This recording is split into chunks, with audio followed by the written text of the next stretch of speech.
Three, two, one. What's happening, guys? This is Logan Robinson from Here the Spear, presented to you by NoleGameday.com. We're here live on a wonderful, fantastic Wednesday evening. It's wonderful, fantastic because we're resetting everything. It's a full reset.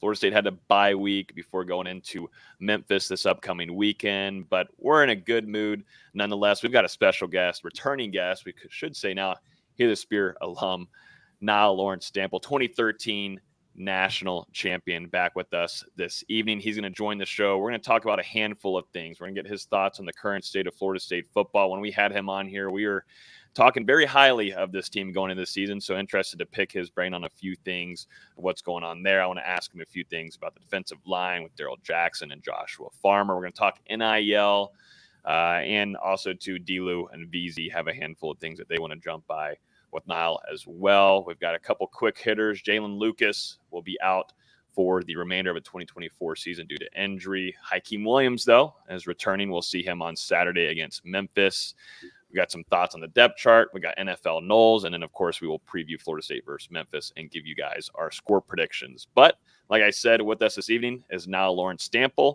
2013 national champion. Down below is Dustin Lewis, our editor-in-chief at NoleGameday.com, and down below is Austin VZ, and he's not a fan of Florida State basketball's new uniforms that dropped last night.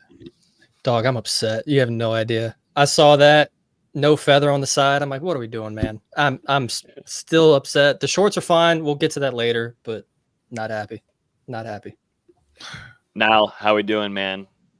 I'm good, man. I'm good. Other than just being in a tough spot, just emotionally with this team, I'm good, man. I'm good. I really can't complain. Got a healthy family, doing good. Business is great. I really can't complain other than that. D-Lou, how are we doing? You're out at the practices. Said the vibes are feeling a little bit better there, but did the vibes help you out a little bit while you're writing?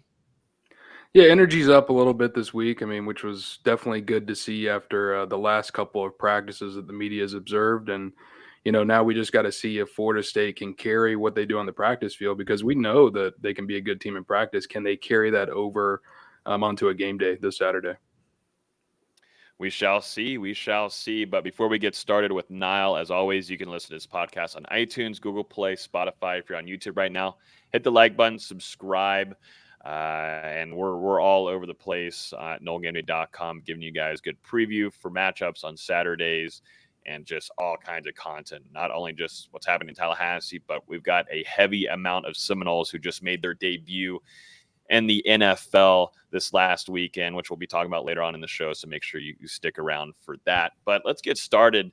And I want to begin with you, Nile, just on your overall thoughts of this team right now, where they're at. They're starting 0-2. We gave a lot of praise to this team of, like what Dustin was just saying, a lot of good things we were seeing in practice, a lot of plays being made. We were seeing that the offense started to click there with DJ at the end of spring camp, and then at the end of fall camp, it seemed like the wide receiver room was a big question, but it seemed like things were starting to build chemistry there offensively, and you kind of already knew what you had going into the season with Joshua Farmer, Daryl Jackson, and a handful of other maybe some younger guys on the defensive side, but though you were really excited to seeing more time after you lost a lot of veterans this last year. But now you're 0-2. You lost overseas, lost to Georgia Tech, and then you lose to Boston College at home.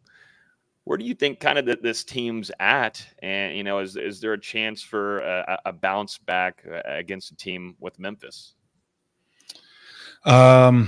I think that there is some opportunity. I think there is some opportunity in order for us to bounce back. I think there's some very limited opportunity, but I think that there is. And that's what you love about college football. You just never know what that looks like week to week, and you like to hope that your team is going to be favored. But that's what a majority of the people come on Saturdays to watch: is what team can really rally that day, or that week, or that season, in order to make their dreams come true. So I think that there is some opportunity there. I think when you're looking at a whole going into the season, things looked well, things look good, but I think a big part of a good team and a great team is going to be how teams respond to adversity. And adversity is not something that you really can be truly prepared for. It's got to be something that's going to be that's ingrained in the identity and the leaders that are on the team.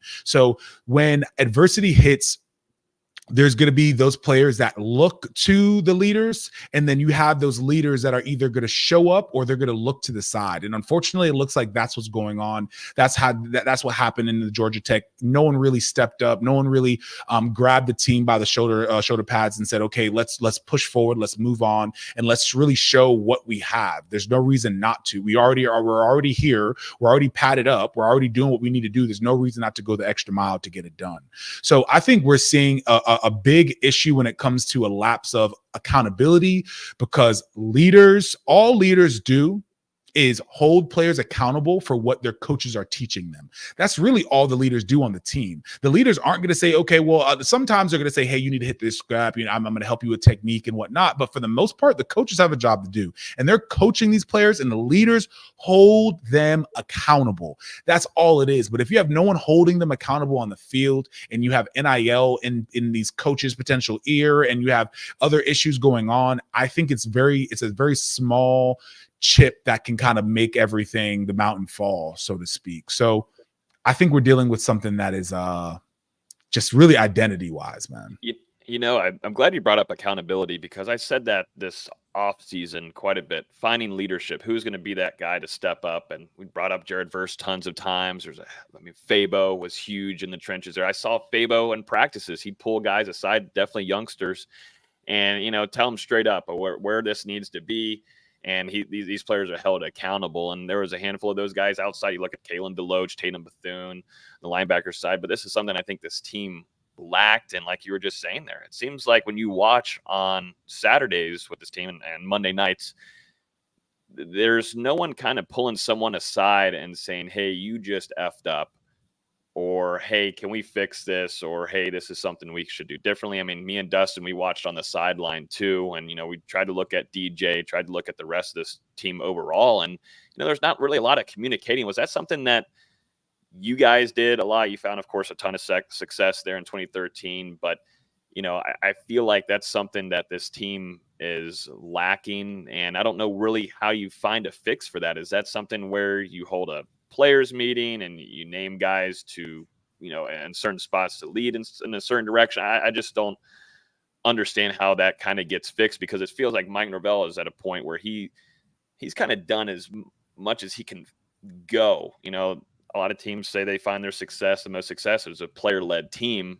He's doing his part on the coaching side. Where do you find the players to step up in that part and take this team further to get its first win of the season? Yeah.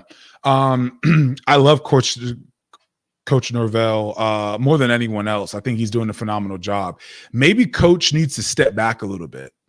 Maybe he needs to not coach as much. Maybe he needs to fall back, because I know obviously he does a ton of tempo. He does a ton of making sure that his guys are being as high tempo as possible when it comes to practice. And it seems like he drives that a lot. Maybe he needs to step back a little bit and allow the team to take on tempo, or the team to realize that practice isn't going the way it needs to. And we may have to do something instead of him trying to drive it the whole time. There has to be some sort of mix up, some sort of change in order to allow some players to bloom and blossom. But one of the things that I feel like are an issue is you have players that, if you want to be a leader, it's hard to be a leader when you're not really believing in yourself, right? You can say that you're him, but unless you are truly him, it's very hard for you to speak up and make sure that other people are being held accountable, because then obviously you could get that stuff thrown right back in your face. So I think a great example is, and I've used this before, is DeMarcus Walker. DeMarcus Walker was a absolute dog. Like he didn't come in and didn't play well immediately, but he was always accountable. He was always someone that was like, hey, let's make sure we're in order. He was a born leader, just absolute tried and true leader. And he started doing that early, and people didn't really respond to him all that well. But then once he started being great, at that point, he almost was able to kind of step back and just say, watch me work, right? Because you were able to earn your spot. But if our guys aren't really feeling confident and we're not really doing well, it's going to be even that much harder for a DJ to step up. It's going to be that much harder for a Joshua Farmer to step up. And because if they're not putting out elite play, how can you step up and then actually lead a team and say, hey, y'all need to step up? Well, I need to step up myself. So that may be an issue that we're dealing with as well. So across the board, it wouldn't be a bad idea, honestly, for Norvell to maybe step back and allow some people to run practice. You never know. Just in your opinion, obviously the defensive line has struggled pretty heavily through the first 2 games. And I mean, the linebackers as well. We've seen Georgia Tech and Boston College run at will over Florida State in these first 2 games. Being a former defensive tackle at Florida State, a national champion, what have you kind of seen go wrong through the first 8 quarters of 2024? Obviously, I think we're obviously getting pushed around a little bit, right? We're getting pushed around a little bit. That's one thing. I have seen some good things from Daryl Jackson. I genuinely think Daryl Jackson has played solid. His biggest issue is getting off blocks. We have to be able to get off blocks. Like, he is a man-child. He is holding up 2 guys at the same time on a goal line stance. 2 people cannot push him off the ball. But unfortunately, when you play 2 men at the same time, you're going to get beat. You can't get off that block. We were always taught to play a quarter guy. So I'm coming off and I'm hitting the left side shoulder, and I'm only staying on the shoulder. So that way I can get off a block and make a play. You can hold the line up all you want to, but at the end of the day, you have to get off blocks. And that's a big issue that we're dealing with. On top of the depth, our depth, even though I think a few of our guys are really good, and I think that they play great technique, our Grady Kelly, our Daniel Lyons, I think they play really good technique. Unfortunately, they're a little bit on the lighter side. They can only hold the point so long. And when you're having to put a guy like that in a situation to where he really shouldn't be in, then Daniel Lyons shouldn't be on a bubble, which is basically in between the guard and the tackle. He really shouldn't be there because you're going to get the double team majority of the time. Daniel Lyons shouldn't be taking on double teams. That's not his forte, but he is a very good defensive tackle. He can get off blocks. He can get upfield. He can get penetration. He can stop the run. But when you don't have quality depth, and a lot of it, you can't put your guys in ideal situations. So I think with those 2 things, we're struggling. Joshua Farmer needs to stay low. He needs to be a little bit more aggressive. I've seen him have aggressive, strong-willed plays. And then I've seen him have not so aggressive plays where he's getting driven off. So it's like, we have to be more consistent in our technique. Odell Haggins is tried and true. Let's be honest. Odell Haggins is tried and true. When the defense, he turns over top talent defensive tackles year after year. It is very difficult to say that this is a coaching issue and more of a potential dynamic issue when it comes to possible transfer stuff or possible coming in late, not having enough time to develop him, not having whatever it is. But it's very hard to not hold the players accountable in that situation. Even I'm not trying to like be on Odell's side because he's my coach, but realistically, look at the proof's in the pudding. The proof's in the pudding. So, and I've talked with him personally. I just talked with him this past, obviously, offseason and met with him and talked with him. He looks as strong as he ever has. He looks as into it as he ever has. So it's not like he's fallen off. So I'm hoping these guys kind of see the light, get some dog, and we see a progression and an uptick come Memphis. Man, we just saw Braden Fisk, Sunday Night Football, playing there for the Rams. Came in as 1-year player for Florida State, coming from Western Michigan. Came in, developed, got better, and was an absolute menace there for offenses in his last collegiate play at Florida State. But like you just said, there's a handful of other guys too that are in the league that are still there. You look at Derek Nottie. I mean, he's about to fill a whole hand with rings if his career continues there in Kansas City. But like at Timmy Jernigan, we were just talking about him in the production meeting. There's been some animals that have come through. So I don't think that's really the problem there. I think, NIL, we were talking about in the production meeting. What are your thoughts on NIL? Because we were supposed to have Los on here. We'll hopefully have him on. He's spending some time with the family. Always family comes first. But for me, the question to you, Nile, is that's a whole different world for you guys back in 2013 than what it is now. And all of us on here are all pro. players getting money, all across collegiate sports. Now, I think Florida State's in a transition year now where they're finally hit with that kind of, hey, I want to earn some more money. I need to test the waters with other teams. Which place is going to give me more? It's kind of in a weird spot that Florida State's in. And it's kind of like what we were just talking about with Mike Norvell. He's kind of gotten to the point where he's done almost as much as what he can do. Now it's kind of up to players and their own mentality on, playing on Saturdays. You think that's kind of, they've hit a little rut here maybe, and it might be a mix with the transfer portal, and maybe have not done a good job there, and might have just taken, struck out on this year's transfer class with also the addition of, NIL and guys wanting to earn more money before wanting to go and make a college football playoff and go to a national championship. Yeah. Yeah, and it sucks because the main goal and the life-changing aspect of things is the NFL. Like, NIL ain't paying that much right now, other than just a few players in college. It's playing well. I'd say that it's playing well. It's significant, but it's not anything comparison to what you would make in the NFL and to have a good long career. So it sucks because that seems like that's getting in that will inevitably be affected based on some of these players and how they're interacting and how they're playing and everything. But the college football is a psychological game. That's all it is. College football is 1,000%. And what it's been built off of is players coming into a program, putting their head down, grinding their absolute ass off, because their compensation obviously was basically nothing. You got your scholarship, which was great, but a lot of the times your extra pay was all the perks, right? It was all the perks of being a football player and having the clout of being a football player. But now when you mix that in with money, players, and it seems like we're having an issue with players just having the motivation possibly of saying, okay, well, I need to make sure that this money does not get in the way of the actual goals that I have.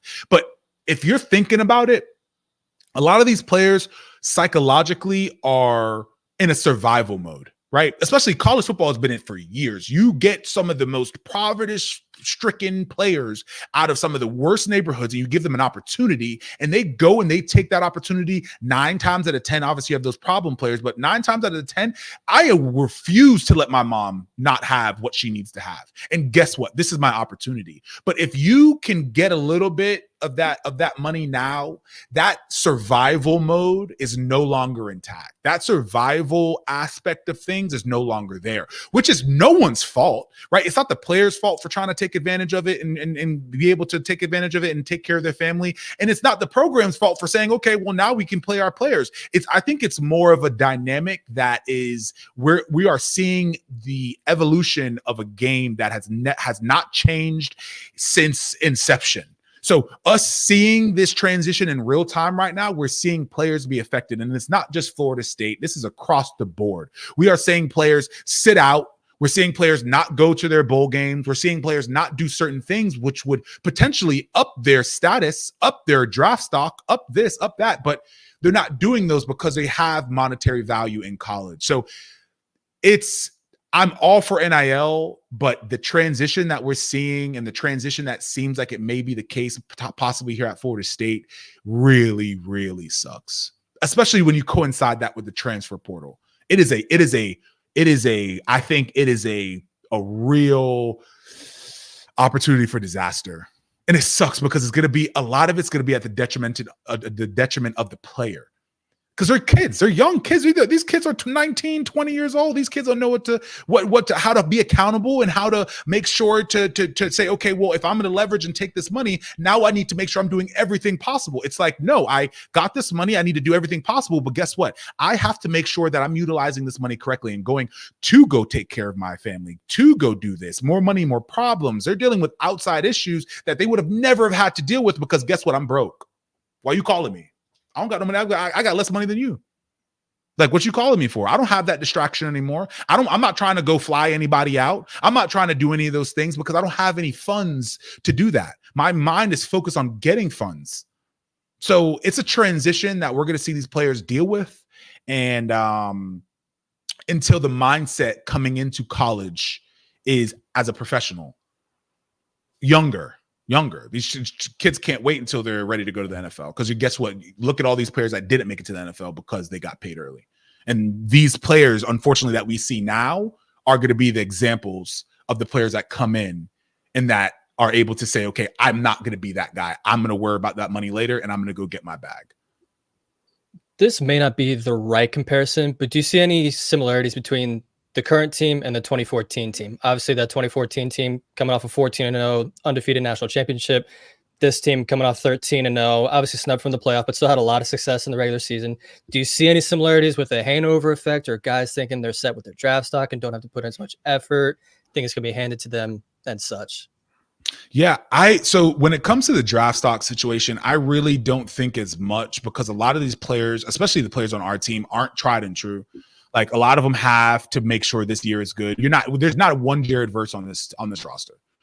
There's not one, right? So not one of them really has a shoe-in to the league as long as they play okay. As long as they have like a decent year, they're going to be a first-round pick. None of our players have that. So I think a lot of it isn't going to do with, I'm going to the league next year. I think a lot of it has to do with not being able to say, hey, we're not as good as last year, and like there's no one here to like really hold me accountable. So like I really don't need to do everything, and if I do everything, we're still not that good, so why even give that much effort? Also, I kind of got a bag on me. Like, I'm already making this money, which is really minuscule. But the mentality as a young man, it seems like a lot of money, but it's not, and it's very small when it comes to the actual realization of things. But you're giving young men a decent amount of money. It's gonna be a crapshoot. Right? It's going to depend on the player whether they're going to take it seriously or not after that. So we'll see. I hope that's not what's happening here. But from the outside looking in and having the small perspective that I do have on the program and myself, it seems very much that that's the case. And I don't think there's any doubting, how talented this team is. We heard Mike Norvell mention it multiple times that this is the biggest, strongest, fastest team that he's ever coached at Florida State. And now I know you're able to be out there for those Jacksonville practices to get a firsthand look at these guys as well.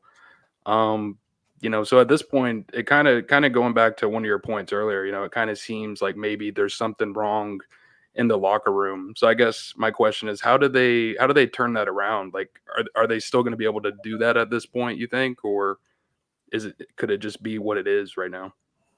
I think they very well could turn it around. I think if a couple guys decide that they're going to really grab them by the shoulder pads and hold them accountable, and not only that, there's so many opportunities there. You have all these assistant coaches that will help hold people accountable as well, and say, hey, if we're going to be here at a certain time, I need you to help me make sure that they're here. They'll get them out of their beds, they'll get them out of their rooms, and make sure that they're down there for that team meeting or whatever it is. So there's people there that can help kind of rally them. But I think it has to be on an internal level. Like we said, I don't think it can really come from the coaches, but I think that there still is an opportunity for us to get over this kind of rut that we're in, because we do have the talent. We do. And if we could put things together, because we're not talking about, we're not very far, right? We have a lot of issues. Don't get me wrong. We have a lot of issues in a lot of different areas, but I think we are this close away from us playing as a team for us to have beaten Georgia Tech. We could have definitely beat Boston College as well. Like, Boston College should have been a win. It wouldn't have been a pretty win, but it should have been a win. As long as we got a few connections, we made a few plays, we didn't fumble the ball. I mean, we didn't like fumble the situation when it came to the red zone. So we're close. So I wouldn't say that it's far off. And I think that if we can get a couple guys and get their head out of their asses, I think we can make this work. I think we can. Will we? Who knows? But I think that there's definitely a shot still. Genuinely. I've got one last thing for you before we get you out of here. Quarterback situation. DJ's up there, came in, transferred, 1-year transfer, 5th-year veteran in college football. You had a guy, Brock Glenn, last year who got thrown into absolute fire last year. He was your starter for an ACC championship game as a true freshman. You also saw some time against Florida. He got thrown in there and went out there and kind of ran into the fire. You didn't see kind of neglect from going out there. So this kid has a ton of courage and represented Florida State well going into that bowl game against Georgia, a powerhouse of Georgia and Kirby Smart's defense. So this kid has shown that he wants it. Bring it. Let's go. I'm all about it, which you probably love to see if you were playing there for him, Nile. Now it's expected to where we're going to see DJ start again on Saturday, and it's going to be against Memphis. Do you start this? Does Norvell lose the locker room if this just continues to happen and DJ's out there and you're not giving Brock Glenn a chance, who you recruited, you spent time recruiting, second year into the system, has gone in, like I just said, everything that he just did in the latter half of 2023. Do you start losing the locker room a little bit here too? And like aggravation, is that something that you think would happen? Because you're a player. We were not in your shoes. We played in friggin' high school. Do you lose the locker room at some point? To be honest, do you see a jump in play and enthusiasm to make plays if Brock Glenn, do you want to block more if Brock Glenn is out there rather than DJ when you don't see that success is happening on the field and you're not able to sustain drives and put points on the board? Yeah. I think you definitely lose the locker room 1,000%. You lose the locker room, you lose a little bit more than that. You probably lose a few more recruits. You probably lose some fans. It's happening as we speak. Yeah, exactly. So, and that's been obviously another punch in the gut. But I think you lose a lot more if we go into this Memphis game and he's not playing well off the bat. You probably give him a couple drives, but like if he's not playing well and he's not managing the game, he doesn't. And what really sucks is that DJ doesn't have to go out and be a Peyton Manning. He doesn't have to go out and drop darts and just be a laser. He could just manage the game better. He has to manage the game. And that is so difficult to watch because he's just not stepping up into the pocket. He's not making good decisions. He's not realizing that we have a stud on your left side and he's unfortunately doing our left tackle in. How about we step up into the pocket? How about we help our tackle out a little bit and make some of those adjustments on the fly? So it's really difficult. I think that Norvell is going to and has to give out every single bit that he can to DJ because I don't think there's any going back, right? There's no going back. Once you pull him off, I don't think we can say, okay, well, we're going to play him again next week. Mm-hmm. So I think he's trying to exhaust all opportunity with DJ. And I would be surprised if going into the second quarter, if DJ is not excelling and managing the game. Like I said, he doesn't have to even make a completion. If he's not managing the game well and not making small dump off passes, being able to get out of the pocket, manipulating the thing in order for him to be able to get success, I would have to assume Brock is going to come in and I would love to see Cromwell. I would love to see all three of our quarterbacks get in this game because this is the game in order to evaluate who has it and who doesn't, who's going to put up or who's going to shut up. Like, that's it. Like, I think this is a great opportunity. I think Memphis is a perfect team for it. They're a smaller division, but they are a solid Memphis team. So it's a great opportunity to see who is going to show up. I hope we see some younger guys. I hope I see Akeem. Obviously, I don't want to see him too much. Let's not overdo him too early. You know what I mean? Let's flash him. Let's get him in a few plays. Let's get him the ball a few times, but let's not do too much with him. But I would love to see some young guys get in here. And obviously the world's going to be watching DJ and seeing if he can put it together. So I'm rooting for the kid. I really am. I genuinely am. I hope he can put it together and make something happen. But if he doesn't, we better see Brock.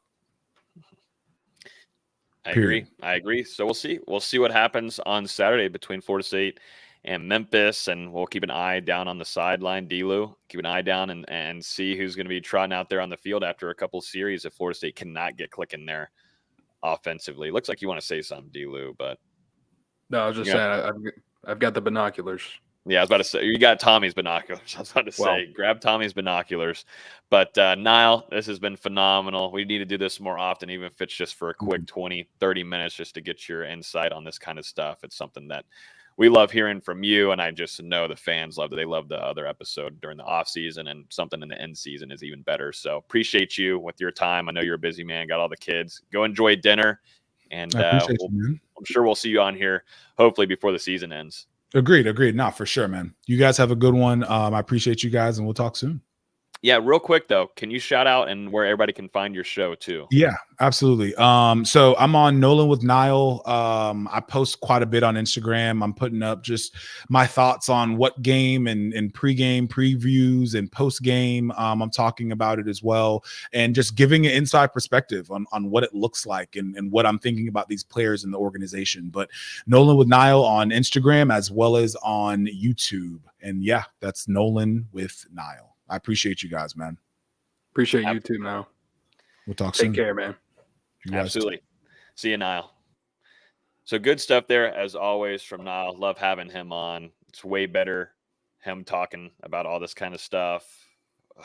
Definitely just on the field stuff. But really, I wanted to get his thoughts on the locker room and just exactly what he was talking about. And I wanted to see what he said about, does FSU, does Mike lose the locker room if DJ continues to be out there and success isn't had offensively? And you had a guy with Brock last year, which we know the whole situation with Tate Rodemaker and, saying dipping out right before that bowl game against Georgia. And Brock Glenn said, all right, I'm ready to go. Let's go. And I think he earned a ton of respect all throughout those last 3 games of the year for Florida State. And these guys want to I think they want to play more for Brock Glenn. It's just plain and simple. I mean, just think about on here, if D-Lou's not really doing much on the show and me and Austin are carrying, I'm going to probably want to talk hard for D-Lou on here this sphere. I don't want you to talk hard for me anytime. So whoa, okay. Wow. Keep that to yourself. But I mean, yeah, we're just gonna have to see what happens. I do agree with Nile. It's critical. I mean, for DJ to get off to a good start on Saturday. I mean, I can only imagine if Florida State goes out there first drive and goes 3 and out. I think you're already going to start to begin hearing those murmurs from the crowd because people they're not very happy with the product on the field. And we're going to see if that begins to change for Florida State. They've had the bye week to kind of refresh, recharge a little bit. Like I said, the energy these last 2 days, it's been up. But, we saw these kind of practices throughout the preseason, and it just hasn't been able to translate over to these game days just yet. Like Niall said, and like we brought up leading up to that first game against Georgia Tech, this team looked good in practice, but what was going to happen when they were thrown into the fire, when they had to face some adversity, when another team punched them in the mouth? And so far, they just haven't been able to respond to that. And, I'm hoping that they can kind of put it together here and start righting this ship. Yeah, got to find some juice on the field on Saturdays. It seems like they're finding it right now this week and with some of these practices, but it's got to translate and see what happens whenever they get out on the field. But let's run through some quick hitters, gentlemen. We had some pretty big news, right? Just last couple of days, but we got to start off on Monday with Mike Norvell announcing that Jalen Lucas will be out for the remainder of the 2024 season due to injury. Was rated, I think, on PFF as Florida State's top player this season so far. So just number one, already a really rough loss. And that's not even counting, though, our major love to Ryan Fitzgerald and Alex Maxtromano. But still, Jalen Lucas out for the season, gentlemen. What does this do to FSU's offense, which obviously has been in turmoil to start the season, but he seemed to be one of your only kind of like bright spots so far to begin this season? Yeah, I mean, it really takes away an explosive, dynamic weapon. And what sucks is we just haven't really gotten that full level of action that we expected from Jalen Lucas through those 2 games. Only played, I believe, 19 total offensive snaps, just 7 in that opener against Georgia Tech. We thought we were going to see him a little bit more involved in this offense early, but I mean, you think back to that opener. He had a 10-yard run, one of Florida State's 4 10-plus yard runs on the season. And also last game, that 25-yard pass to put Florida State in a position to score a touchdown. Obviously, gave up a sack after that, and a drop pass to the end zone forced Florida State to settle for a field goal. But he's one of the few skill players that we've seen out there that has actually been able to make some explosive plays when the ball comes his way. And I think this is a big loss for Florida State. I know they're deep at running back, but Jalen Lucas had a little something that no one else in that backfield is able to provide. And now you're going to be missing that for the rest of the year. And, you just got to hope Jalen Lucas can recover from this and get back to action for Florida State this offseason. We heard Mike Norvell mention that he does have a red shirt available. It sounds like he's going to take that at this time. So he would be able to return to Florida State in 2025 and still have 2 years of eligibility remaining.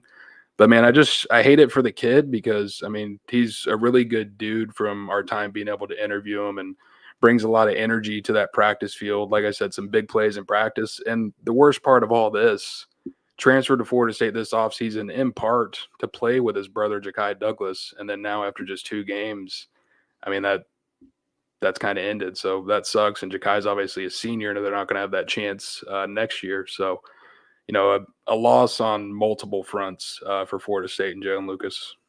Yeah, he brought something unique as someone that could either come out of the backfield or split out wide as a wide receiver. We've seen him targeted multiple times out of the slot. I'm sure Norvell's hoping that Lawrence Toafili can step up from where he's been the last couple of games because he, frankly, wasn't very good against Boston College. But he has that same kind of skill set where, he can split out wide and be a receiver if needed. So we'll see what happens. I'm also kind of hoping this opens some opportunities for Mekhi Danzy, another guy that's got some elite speed. But it definitely sucks to lose a guy, even if he only played, what was it, 19 snaps, I think, in total. Just tough. And special teams, forgot to mention that as well. Yeah, big time return game. playmaker there for you in special teams and starting roles. Like, that's something where that hurts you. It hurts you. He's just a handful of gadget guy. And, it's hard to really judge him too, just off of what we've seen offensively. And, I don't know. Just it's hard to judge it off that. I think it's a really rough loss because we saw a lot of things that they were trying to do in practice with him as well.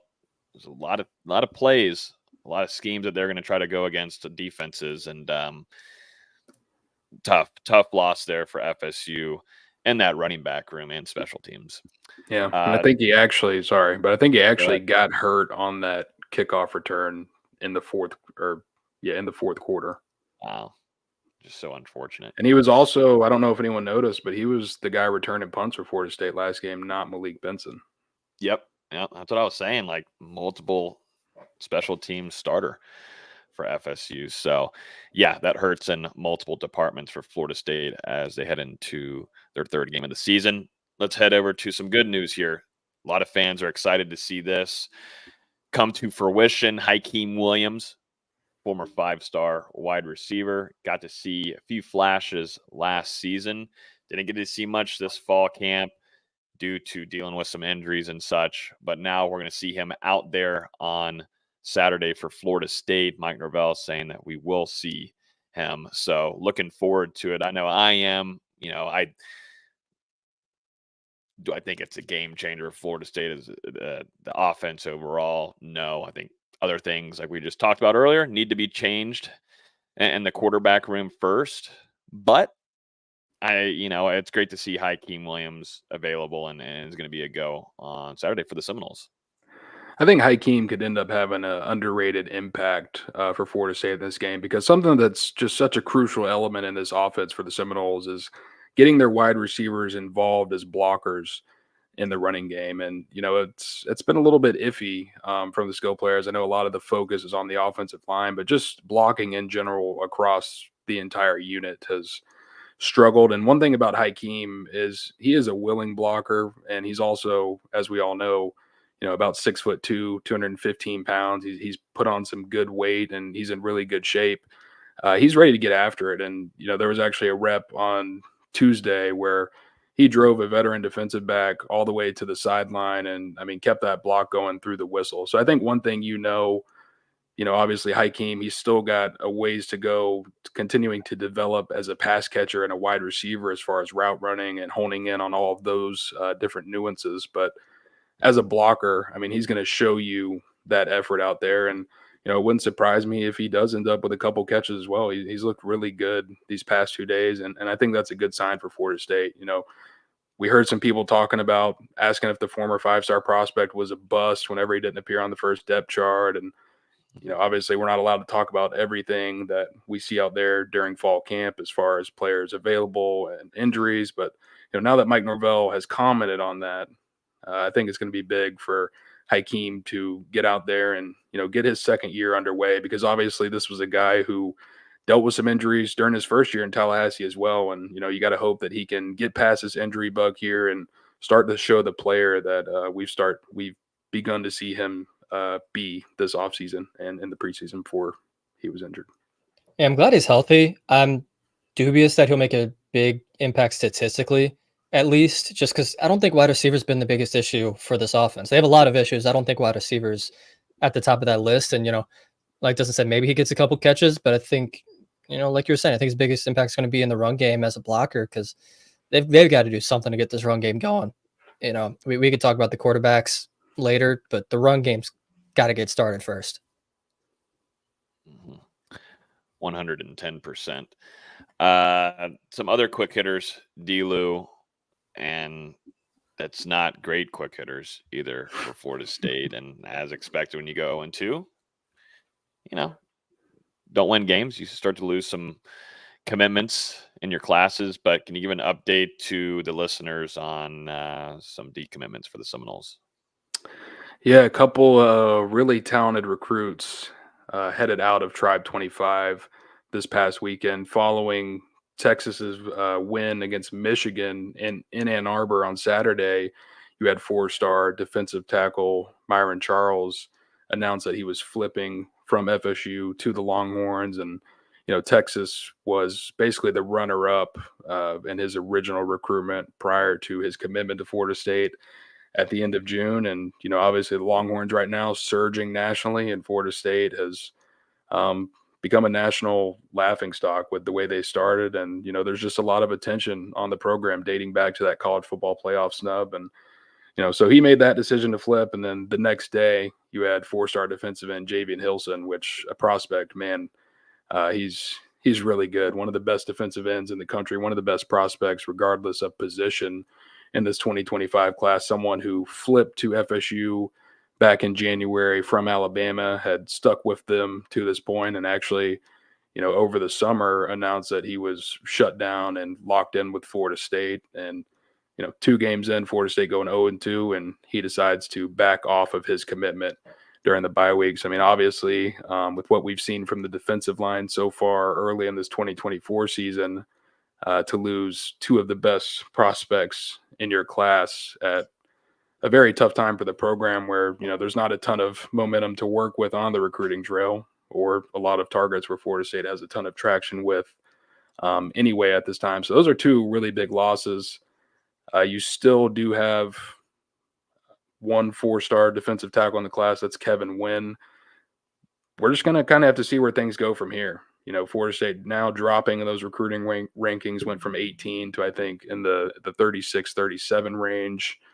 And, the thing is, if the product on the field doesn't get better, there could very well be more members of this class that decide to end up moving on. We did see Tramel Jones Jr. put out a statement on social media recently, and he said that he's still locked in with Florida State and recruiting for the Seminoles right now. He's dealing with an injury early in his senior season. It's going to hold him out for a little bit, but, it seems like he's still in the boat.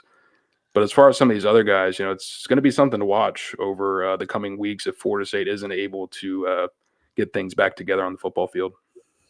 I agree here with Detroit Red here on Twitter. Looking at the defensive line, we talk about it all the time, trying to find some good products, and just the recruits and the recruiting side of things it would be huge grabs for Florida State. But losing Wilson, I think, you were just talking about, that's a big loss there for the Seminoles, because he'd be a impact player, I think, year 1. That's just kind of the talent that kid has.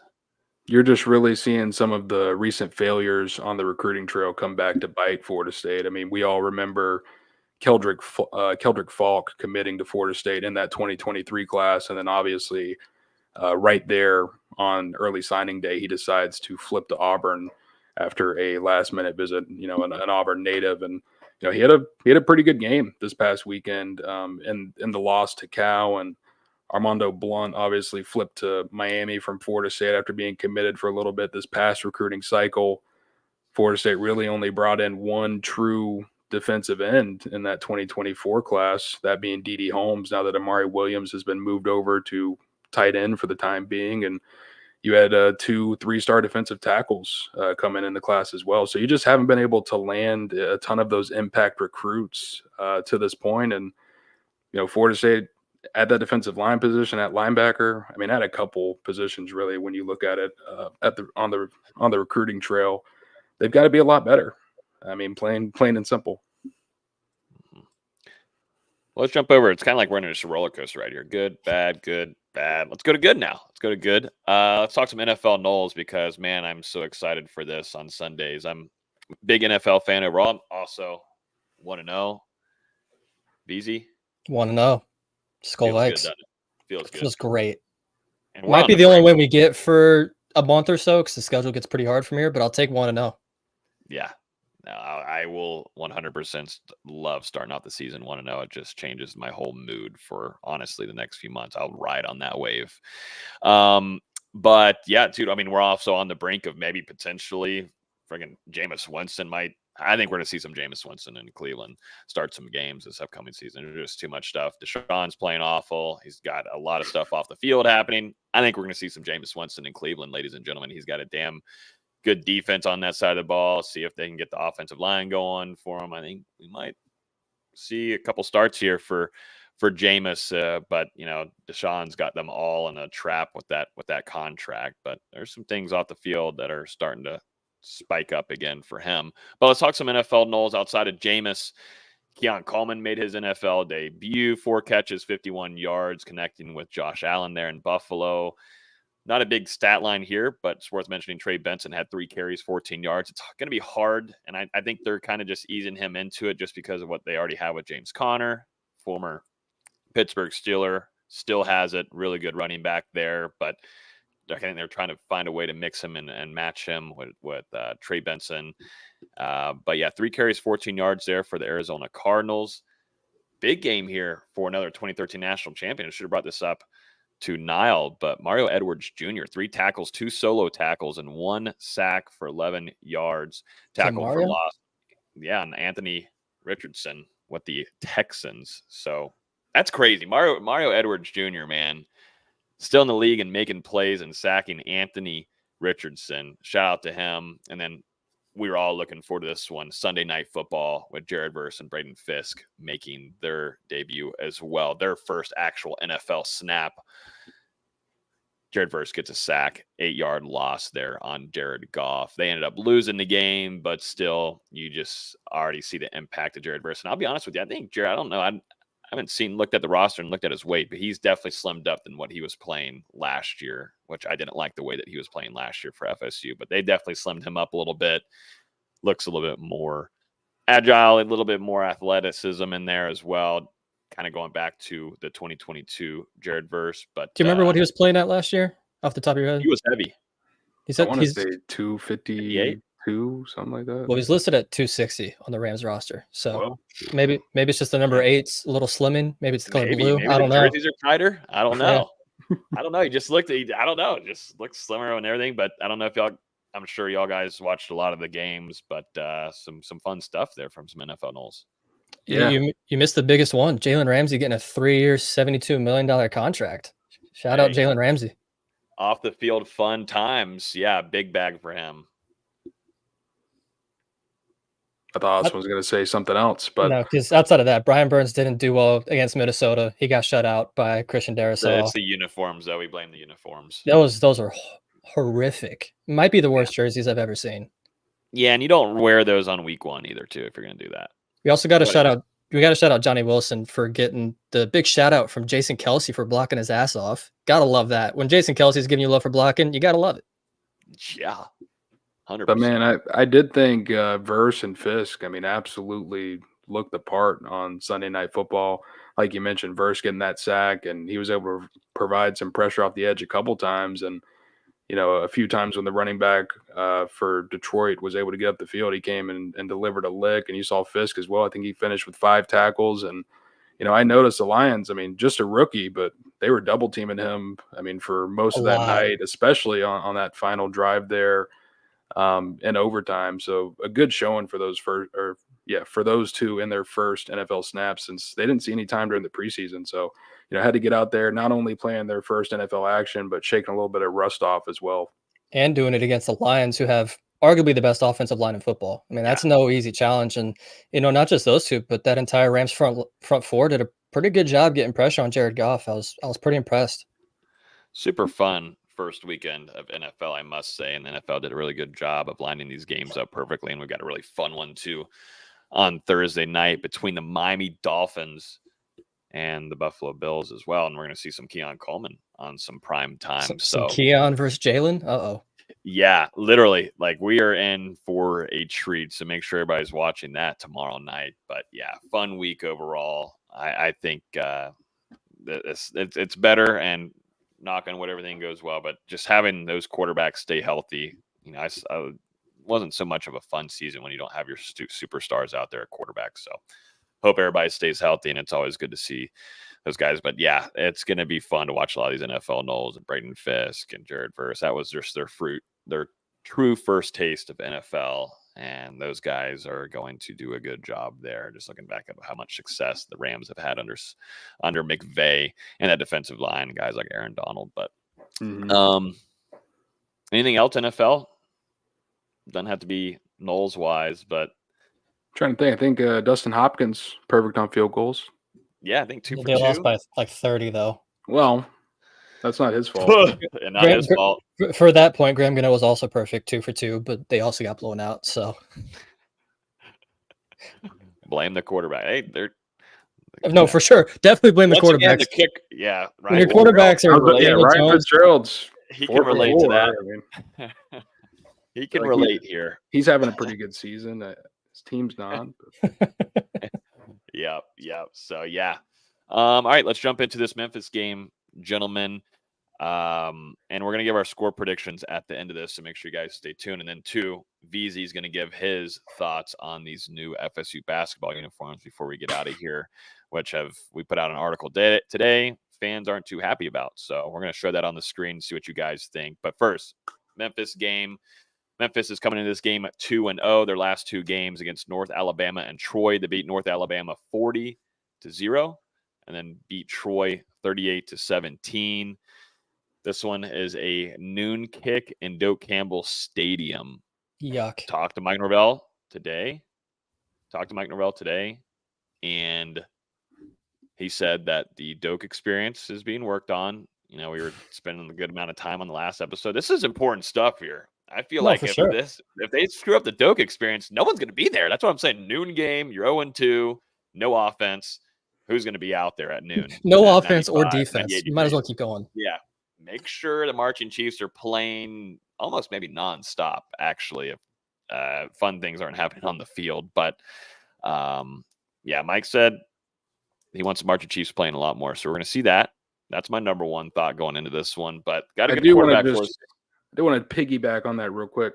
He blamed Kalen DeLoach and Tatum Bethune. I know they caught it straight. I didn't see that. He said, "Yeah, I know that was something that came about last week, and to be honest with you, totally transparent, I had no clue about that in the moment. I guess last year, Kalen DeLoach and Tatum Bethune just asked for a small sequence of some music or whatever it was that would lead into the Marching Chiefs plan, and I wanted to hear them every second of every moment of the game." Wow, Kalen and Tatum. So wonder what they feel about that. Putting the blame on 2 people who aren't here anymore, but nah, I'm just damn. Nah, yeah. I mean, everything gets escalated when you're losing games, so I can understand. It's one of those. Here. I bet no one would have noticed if Florida State would have gone out and beat Boston Hell College no. like 38-0. No one would have noticed. But when you're losing to Boston College badly, those kinds of things get noticed. Mm-hmm. And Mike Norvell said as much, but also I realized, or I was told it was every game last year too, and never heard about it last year because we didn't lose any games at home last year. And he was smiling during it too. Yeah, he had some fun with it, and it just seems like a little bit of a miscommunication at the end of the day, and a little public push seems to have got everything rerouted. So we'll see what it looks like on Saturday. And it was loud music. I mean, I think some things were changed going into this season as well. Just hearing from my friends, my family, We could hear it up there in the press box as well. Oh, those windows People were couldn't talk to each other in the vibrating, man. stands. It was vibrating up there. It was extremely loud. Like my parents, my dad's gone to, I don't know how many years now, but since he's been very, very young, he couldn't even have a conversation in the stands. And suppose it was like you're in a club and everything. Let's dim it down a little bit. And but everything gets escalated when you're down 0-2. But here, let's get to the game, gentlemen. On the field stuff here. Florida State's going to face a solid quarterback on Saturday. Veteran solid. Yeah, no, he's going to be good, and that's going to be a problem here, I think, for Florida State's defense if they can get this linebacker room going and get the defense to get off the field. But is it Hennigan or Heineken? Hennigan. Hennigan is Memphis's quarterback here. Overall on the season so far, he's running at a 70% completion rate. He's thrown for 469 yards, 3 touchdowns. Got a solid quarterback coming into Doak Campbell Stadium once again after you just faced Castellanos.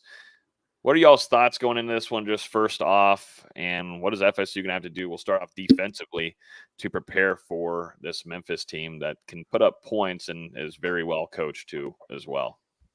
It's going to be a tough game. And, even back when the schedule was first released, I think we identified this one as one that was going to take more effort than Florida State probably expected, and maybe some fans probably expected going into the season, because Memphis has been a solid Group of 5 program. Even though Norvell left after what he did at Memphis, Ryan Silverfield has done an admirable job continuing to grow that program. And now Seth Hennigan has been his starter for 4 out of his 5 years at Memphis. So this is a guy who's very experienced, obviously has that connection with Silverfield. Those guys know each other like the back of their hand. And this offense, it was very explosive a year ago. A couple of really good wide receivers, got a running back transfer in from South Carolina. And I believe they lost their second string running back to a season-ending injury. But, either way, this is an offense that can hurt you in multiple ways. It's a veteran unit. You look at their depth chart, offense and defense. They don't have a player starting who is not a senior or junior. So a veteran team. And, the big thing about this is the game that Memphis has had circled on its calendar since the schedule was released. We've heard the hype all offseason, ESPN, some other publications as well, talking about Memphis as potentially the first Group of 5 team to make it to the 12-team college football playoff. And when you look at how everything was set up preseason, this was their chance to go in and shock the world against a top 25 team. Now Florida State off to this 0-2 start, but this is still a big moment for Memphis, to come in here. They're right there on the cusp of the top 25, I believe 25th in the coaches poll. And still make a statement against a struggling Florida State team, because if they win this game, they're going to be favored for the rest of their schedule here and, potentially have a shot to earn that college football playoff berth. So I think they're going to come in really focused. I think they've got to smell some blood in the water right now after what they've seen from Florida State through these first 2 games. And, we'll see what happens. It's Florida State. They're going to have to match the edge on Saturday. There's no doubt about it, because this team isn't coming in here just to lollygag and just a typical non-conference game against a Group of 5 opponent or an FCS team. They're coming to win. Yeah, Hennigan's really damn good. We've mentioned it to a little bit, but not to the extent of he has a chance to finish within the top 10 all time in career passing yards among college quarterbacks. He's got over 11,000 already, plus at least 10 games and probably a bowl game. So he might be up there in the top, maybe even the top 5, up there with Sam Hartman and Graham Harrell and some of the names of yesteryear. But it's a dynamic offense. You mentioned Mario Anderson, the transfer running back from South Carolina. He was productive for the Gamecocks and is now the feature back for the Memphis Tigers. And if we know one thing about Memphis, they've got some good running backs dating back to their days with Norvell. So really tough offense to prepare for. A couple good receivers with Blankham C and Rock Taylor that Florida State's going to have to be prepared for. And it's one of those offenses that they can do a little bit of everything. It's not like Boston College and Georgia Tech where, they're just going to run it down your throats the whole time. This is an offense that can throw the ball whenever they want to, and Florida State's going to have to be up to the task. Switching over offensively for Florida State, what do you guys need to see? What changes need to happen? And we've already talked about the quarterback position. That one's just going to have to be done on its own, and we're going to see how that goes and flows. But we were talking about earlier, the running game, it has to get going, gentlemen. That's been probably the number one letdown of the season so far for me, outside of the defensive line, and the trenches overall have just been and atrocious. And we've discussed it. I don't think it's an Atkins not being on the field thing. No. That stuff can, and even if that happened against Georgia Tech, that can be fixed going into Boston College if you needed to make adjustments and such. So let's get out of the whole blame of Atkins not being out there on the field. Who's got to step up here? We'll see who they end up putting out there at right tackle. Darius Washington has to make a bounce back after a really bad game last Monday night. But thoughts on this, gentlemen, on the offensive side for Florida State, and of course, what you got there at quarterback?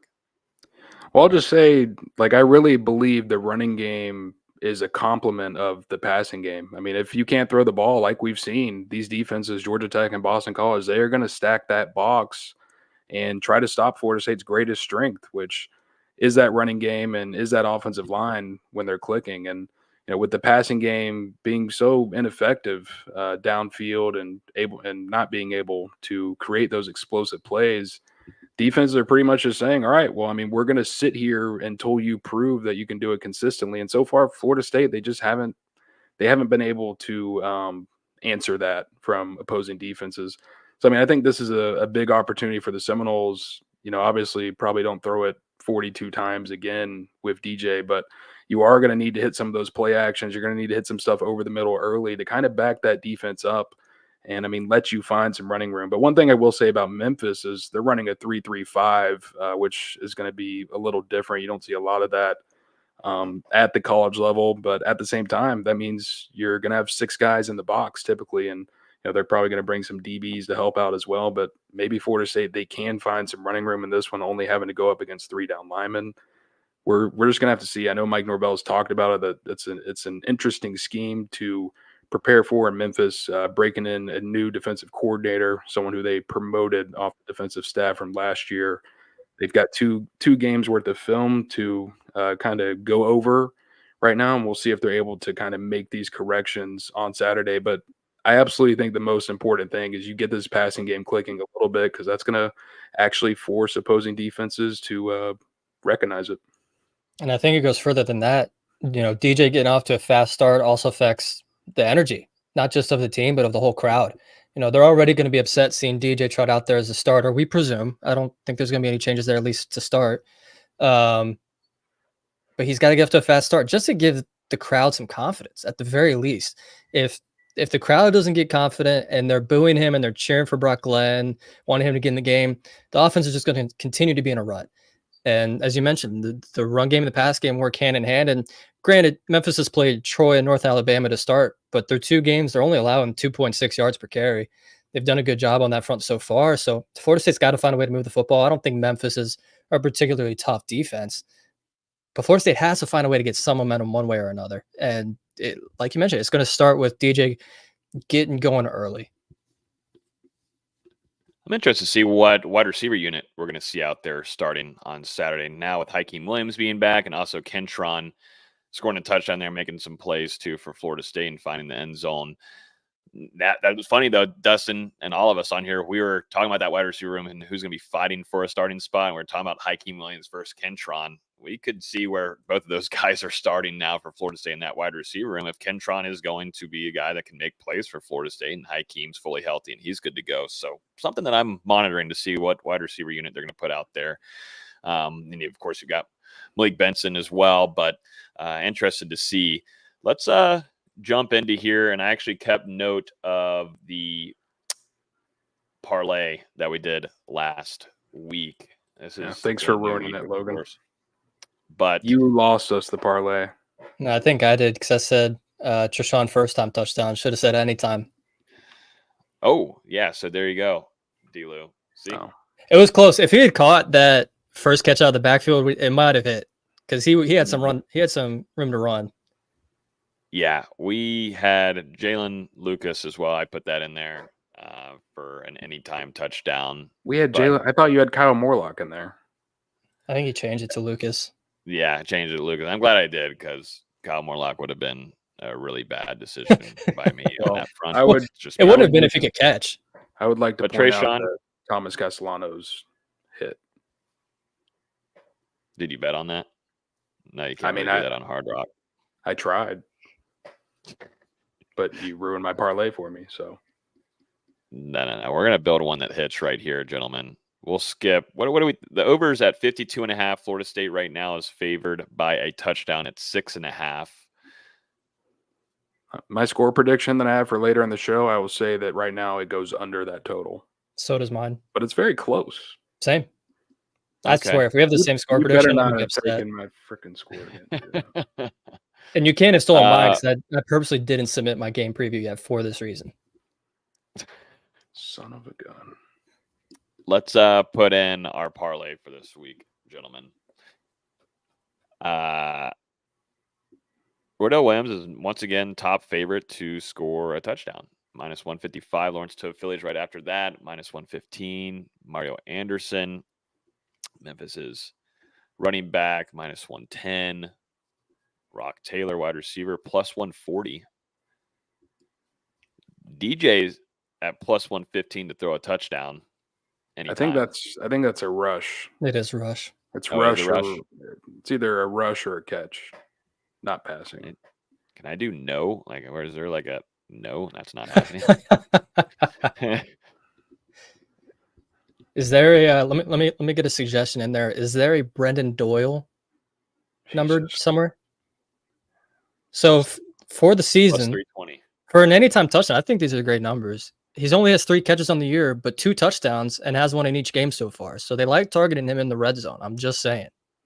Okay. Is that your pick there? Do you want to ride on that? I'm thinking about it.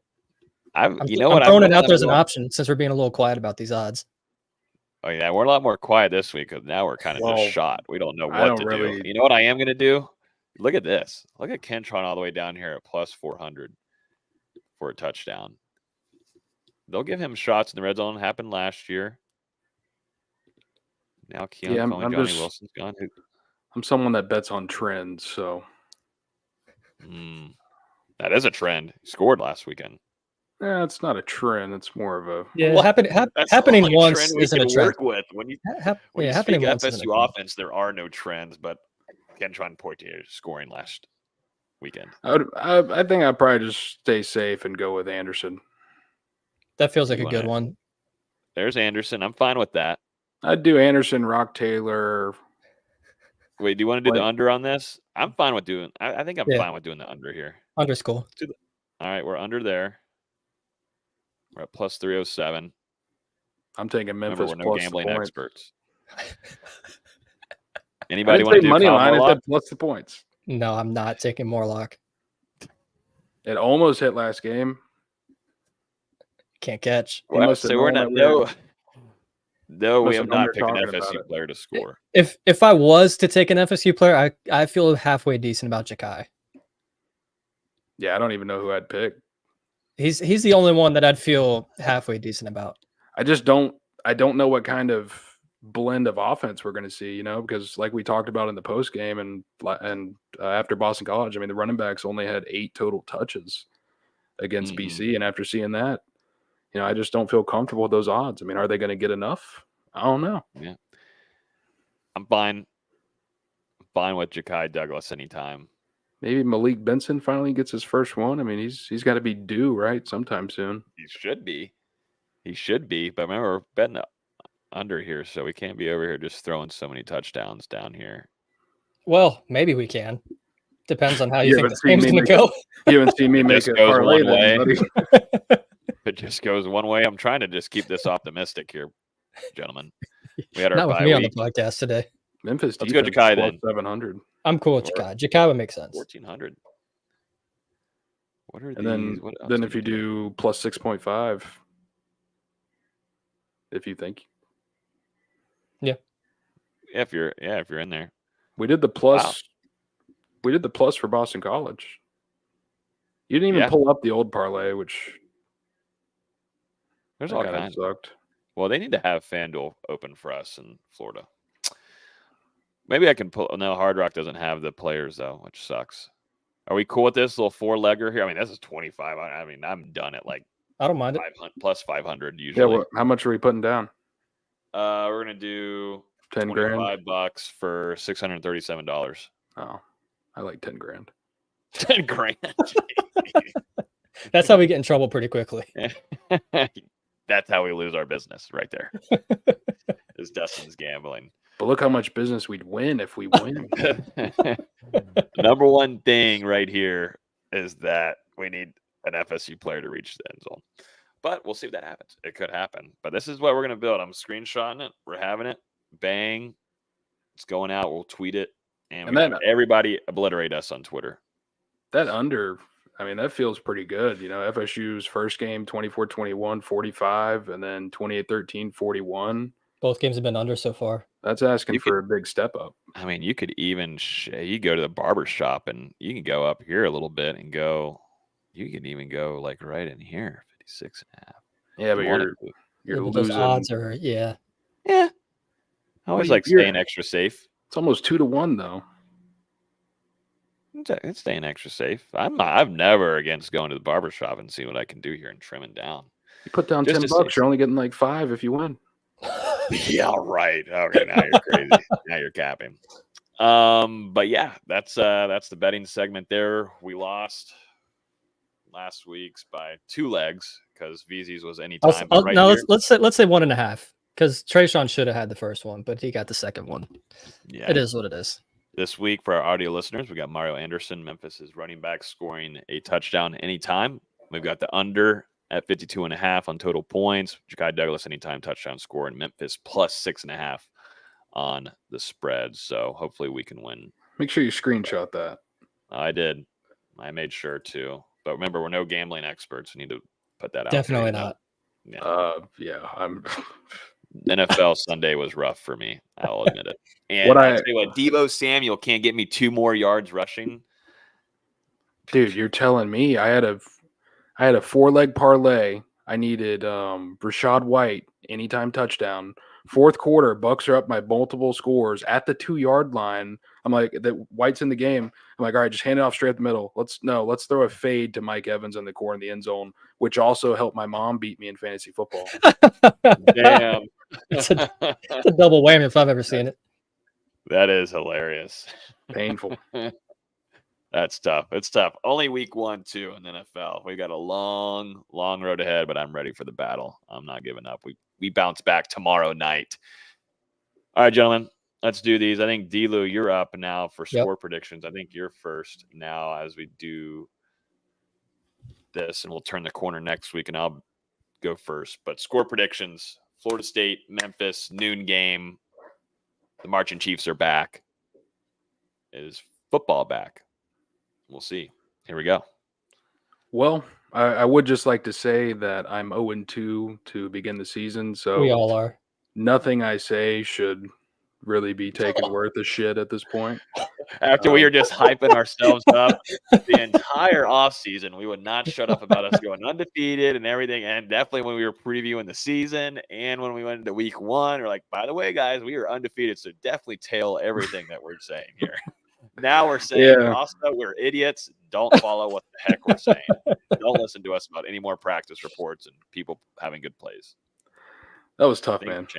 That was tough. And you know, it's been a really rough start to the season for Florida State. And as we've repeated on and on and on, you know, just a lot of what we've seen from Florida State in practice during the preseason just hasn't translated over to game day so far. And it seems like this team is kind of coming apart instead of coming together whenever they have to face these moments of adversity. I mean, that's just not going to happen. You know, this is a team sport, and you need all guys going the same way if things are going to be successful. We haven't seen that from Florida State. You know, we'll see if we can get back clicking this weekend, but just with where we are at this point of the season, I'm kind of in a show me mode. You know, I was kind of like, you know, I'm gonna believe you a little bit, and I think I gave Florida State a little bit too much belief there.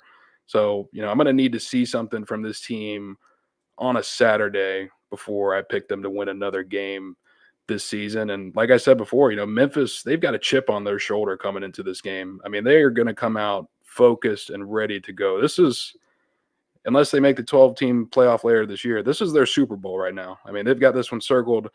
Obviously you've got all the storylines with Mike Norvell leaving Memphis. Apparently their fans are still pissed off about that. I didn't know that. Wow. They're bringing a good crowd. I don't know. Well. My social media has been lighting up a little bit this week, and you've got the ties between Norvell and Silverfield. Also, Florida State reportedly paying Memphis $1.3 million to travel to Tallahassee to play this game. Where do we get $1.3 million from? That needs to be going towards the lawsuit. Well, it's going to Memphis instead. But yeah, in the end, like I said, I just can't pick Florida State until they show me something on a Saturday. I'm going to go Memphis 31, Florida State 20. Wow. Wow. Interesting. I'll go next. I'm in the same lines of Dustin. We hear about the practice, or at least I hear about the practices. Good stuff happens. Yada, yada, yada. But until they show something on Saturdays and they want to show some drive and, teams are coming into your house. You're just on national television. You got beat by Boston College. It should be embarrassing after what you had last year and the year prior. But I hope they were embarrassed by that and they bounce back and they show a strong showing. But like Nile was saying earlier, accountability needs to be had within this team, and we'll see if that happens on Saturday. I just don't feel like that's something that is going to happen overnight. And sadly, I got Florida State starting the season 0-3, and I've got Memphis winning this game 30-24. A little bit closer of a game, but Memphis comes up on top. Is that not the over? It is over, but I don't care. You pick the under? Unbelievable. That's a true betting man right there. You hedge one way or the other. I got to go both ways here, gentlemen. I got to go both ways. Got to be protected on all fronts. I think I started this a few years ago saying until Florida State shows me otherwise, I'm not picking them to win a game. I know I did that a few times over the last few basketball seasons on those previews for the 20 people that read those. I appreciate y'all. Like y'all have said, until they show me something, I'm not picking them. And even if they win this game, I'm probably not picking them next game against Cal. So it doesn't really matter. But my score prediction is literally just a mix of y'all. I had Memphis winning 30-20. So hopefully when we get on here Saturday afternoon, we are 0-3 and the team is not. But we'll see if that happens. I'm switching up because I can't just do that to my boys on the parlay. I never do that. I'm going 30-17 Memphis. Wow. Yeah. Yep. It went from a 6-point game to 13. Yeah, I just switched it up just like that. Doesn't matter really what I say. Things can happen, and we'll see what happens on Saturday between these two teams. It just depends. If we see Brock Glenn go out there, can I alter my? We're going to have to go to a live parlay here and maybe do some alternate stuff here. Yeah, you may see Logan and I hopped on here at halftime doing a in-game parlay. Yeah, we might have to. But before we get to basketball, as always, too, we'll be live right after the game very quickly. Once the game wraps up, we'll be on here. So just you two, or am I? Depends how long you take. Yeah, I'll be honest. The numbers look a lot better when you're quick and fast with it. So you can always join us. You'll have the link. So if you want to join us and maybe skip the player interviews, you can come hop out and hang out with us. Trust me, if it's what we just predicted, you might want to join. It's going to be a very interesting discussion on the YouTube. I don't know. I might want to be in those interviews because it might be really interesting. Yeah, you can leave Tommy to do that. Yeah. But yeah, VZ, let's jump into these new uniforms that dropped for FSU basketball, and you're nodding your head and showing it's that you don't like them. But here they are on the screen. Florida State dropping some new uniform, and we've only seen one version, right? This is one version of one. Yep, 2 more coming. My guess, I don't know this for sure. My guess it'll be garnet and black that we see updates to. What that means for the gold and turquoise jerseys, I don't really know. But I'm shaking my head because I love the feather pattern. There's a reason I have so many of the jerseys behind me. The feather pattern was just so unique. You knew exactly who it was as soon as they were on the court. And I've seen some people say, it was time for a change, time for an update. And I get that. I My biggest complaint with these new jerseys is the sleeve and collar pattern. I don't know what it is. It kind of reminds me of the circus tent on campus. And they should have just done the tribal pattern, if we're being honest. If they had done the tribal pattern there, these would have looked much cleaner. I do love the shorts. The giant spear logo on the shorts is awesome. The jerseys themselves need work. The pattern on the sleeves and collar. The FSU needs to be a little bit bigger, and the spear underneath the FSU just looks a little tacky to me. Yeah, it looks like one of those knockoff jerseys you order from what's that website, Alibaba or whatever. I was going to just say get a- DH Gate. Yeah, just to get one of those fake NBA jerseys. I mean, I don't know. It just seems like a little cheap to have the FSU on there and not spell out Florida State. That looks a little bit iffy Well, to me. that's part of the whole university rebrand they're doing right now, where everything's just FSU now. I'm not the biggest fan of that. I'm personally a bigger fan of just seeing Florida State spelled out, and maybe we see that on some of the other jerseys. But that has been a big thing for not just basketball, but for the entire university, is to rebrand as just FSU. Well, that sounds like a rebrand they should throw in the garbage can. I'm not a fan of like this. To me, looks like netting from a basketball goal, like this right here. Like what? Kind of. Like the rim. Like I don't Yeah, understand. kind of. Like you said, this should be all tribal print, just plain and simple. Like there's no other discussion about it. This should be tribal print, and things would be a lot better. I'm fine with the spear, and you want to bring the feather back and everything. But there's 2 more jerseys coming out. Maybe the design changes, and it's not just color changes. There will be a different version and style of the uniform, but I don't get any of this right here. It just makes me think like barbed wires around them. That's what I instantly think. I'm like, what is up with the barbed wire that's around the basketball players? It's strange. One of the best Twitter accounts is at Noles Unis, who does all the uniform tracking for not just basketball but football as well. And he did some great mock-ups, over the offseason where the jerseys were honestly pretty similar to this, but the sleeve and collar was tribal pattern. And I thought it looked great. I still prefer the jerseys that are hanging behind me with the feather down the side, but it looked unique. It looked like Florida State. This just doesn't feel Florida State to me. I don't know if that makes sense or not. No, they don't. I'm trying to bring up some uniforms from like 2010. Well, Florida State's had the feather since, I want to say 2006 or so, and the only update they made was that giant rebrand in the mid 2010s. When you saw, what was it, the Ignition Tradition thing after 2013, and all the fonts changed for the whole university. But other than that, it's been the feather for better part of 2 decades. Yeah. Interesting. I'm interested when these new versions come out. I'm interested to see what they look like. I don't know if I'm interested or scared. Cried myself to sleep last night. No, I'm kidding. No, you did not. God. Oh, God. But yeah, no. Interesting stuff there from basketball. But yeah, I think that's going to do it for this week's episode of Hear the Spear. Appreciate Nile, former 2013 national champion, hopping on here with us.